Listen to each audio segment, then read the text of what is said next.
Hello friends, welcome to my channel JRH study में। JRH study में आप लोगों का बहुत बहुत स्वागत है।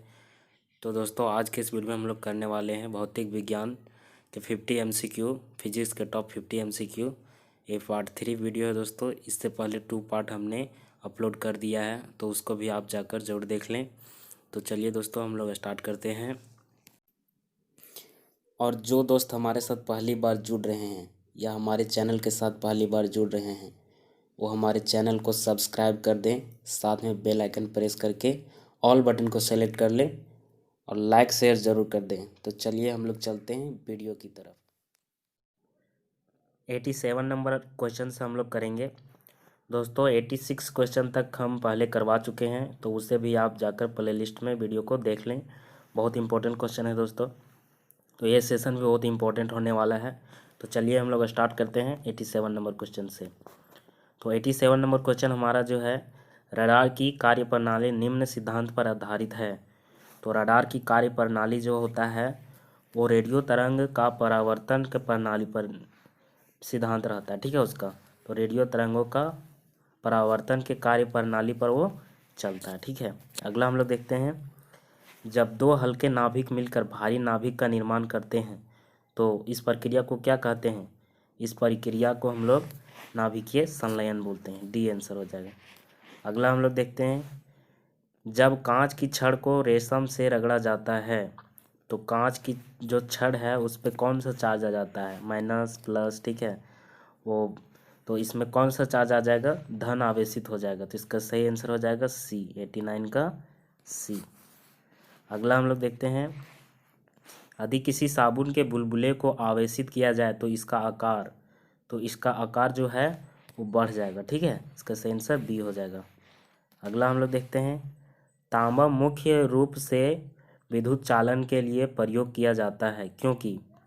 तो तांबा प्रयोग किया जाता है क्योंकि इसका जो है ना रेजिस्टेंस है वो बहुत कम होता है। तो इसका डी आंसर हो जाएगा। इसकी विद्युत प्रतिरोधकता निम्न होती है, ठीक है।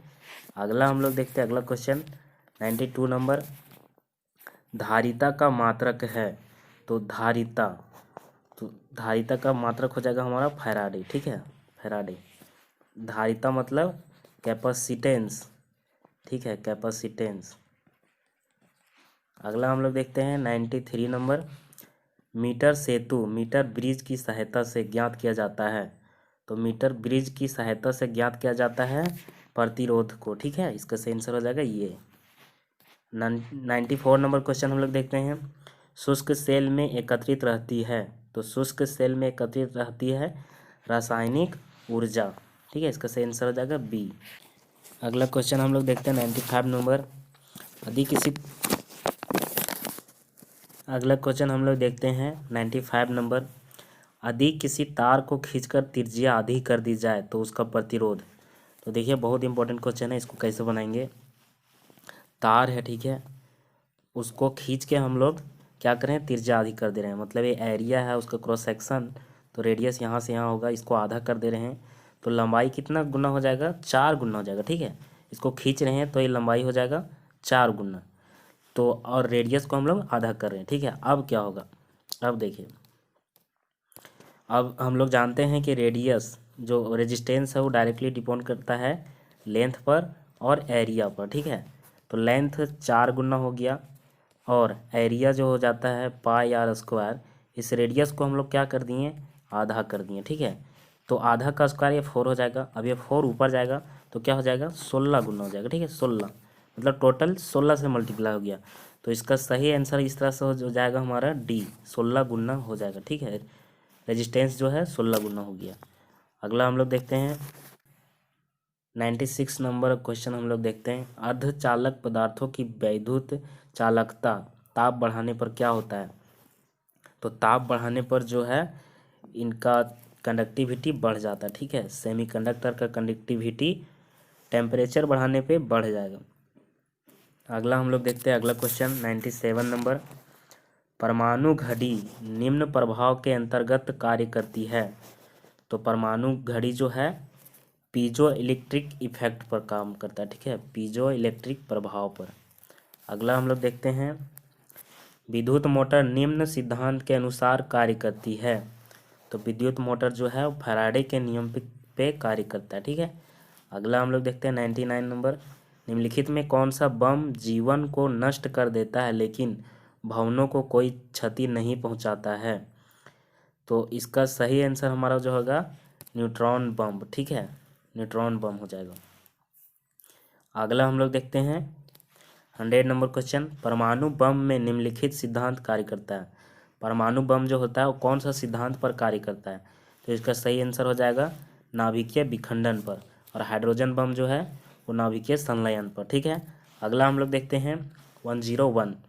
घरों में लगे पंखे बल्ब आदि लगे होते हैं। तो जो पंखे बल्ब आदि लगे होते हैं वो समांतर क्रम में लगे होते हैं। ठीक है, समांतर क्रम में, मतलब एक के बाद एक जुड़ा होता है। ठीक है, अगला हम लोग देखते हैं 102 नंबर। एक्स किरणों की खोज की थी। तो एक्स किरणों की खोज किए थे रॉन्टजन ने। ठीक है, इसका सही आंसर हो जाएगा ये। अगला हम लोग देखते हैं 103। रेडियो एक्टिव पदार्थों के से किरणें निकलती है। तो उनसे कौन सा किरण निकलता है? तो देखिए, उससे अल्फा भी निकलता है, बीटा भी निकलता है और गामा भी निकलता है। ठीक है, इसका सही आंसर हो जाएगा डी, उपरोक्त में सभी। अगला हम लोग देखते हैं 104 नंबर।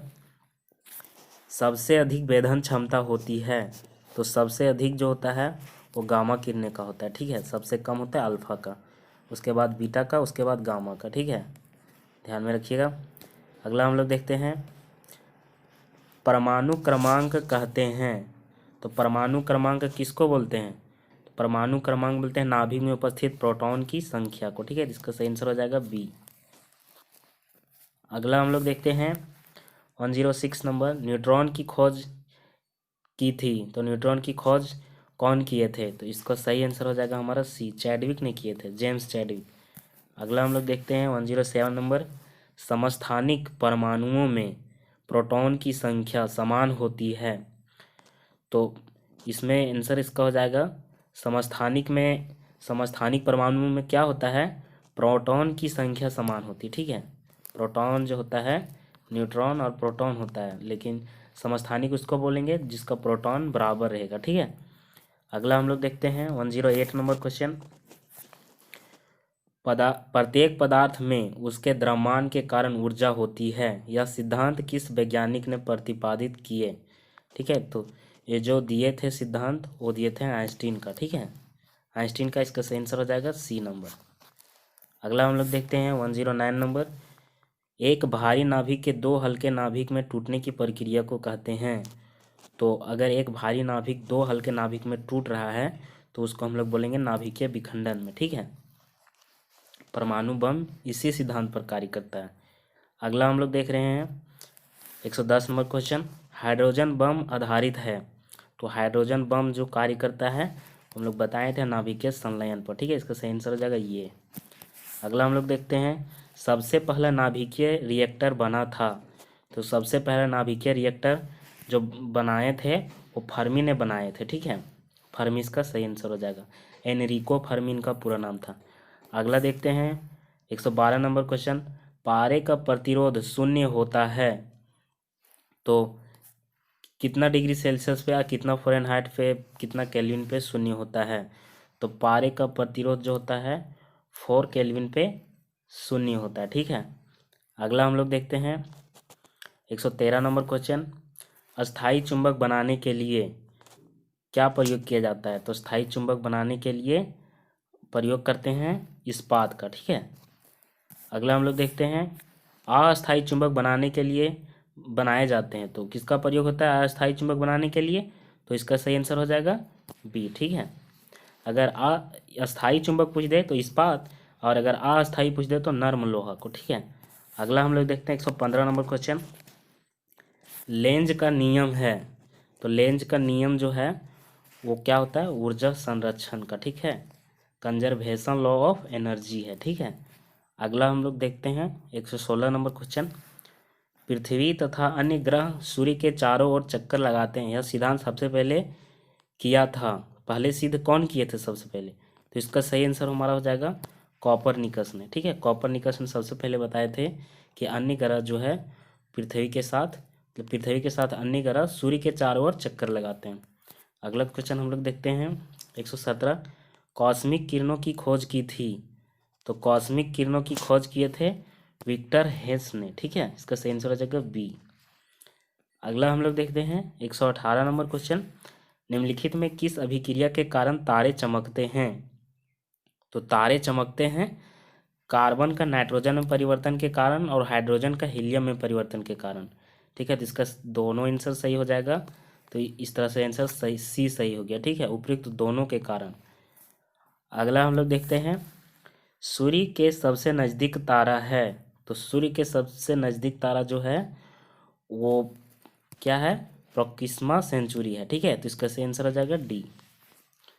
अगला हम लोग देखते हैं 120 नंबर क्वेश्चन। एक प्रकाश वर्ष में होते हैं। तो एक प्रकाश वर्ष में क्या होता है? 9.46 इंटू 10⁻⁶ यहाँ किलोमीटर है। तो इसका सही आंसर हो जाएगा सी, ठीक है। मीटर में पूछता तो 10⁻9 हो जाता, ठीक है। अगला हम लोग देखते हैं 121 नंबर क्वेश्चन। प्रकाश में ध्रुवण की घटना से यह सिद्ध होता है कि प्रकाश तरंगे हैं। तो क्या सिद्ध होता है? तो इसका सही आंसर हो जाएगा प्रकाश तरंगे अनुप्रस्थ तरंगे होती है, ठीक है। ध्रुवण से पता चलता है। अगला हम लोग देखते हैं 122 नंबर। भारत का पहला उपग्रह आर्यभट्ट छोड़ा गया था। तो आर्यभट्ट को हम लोग छोड़े थे, सबसे पहले छोड़ा गया था ये 1975 में, ठीक है। इसका सही आंसर हो जाएगा सी नंबर। अगला देखते हैं 127 नंबर क्वेश्चन। निम्न में किसे मॉनिटरिंग स्टार मॉर्निंग स्टार के नाम से जाना जाता है?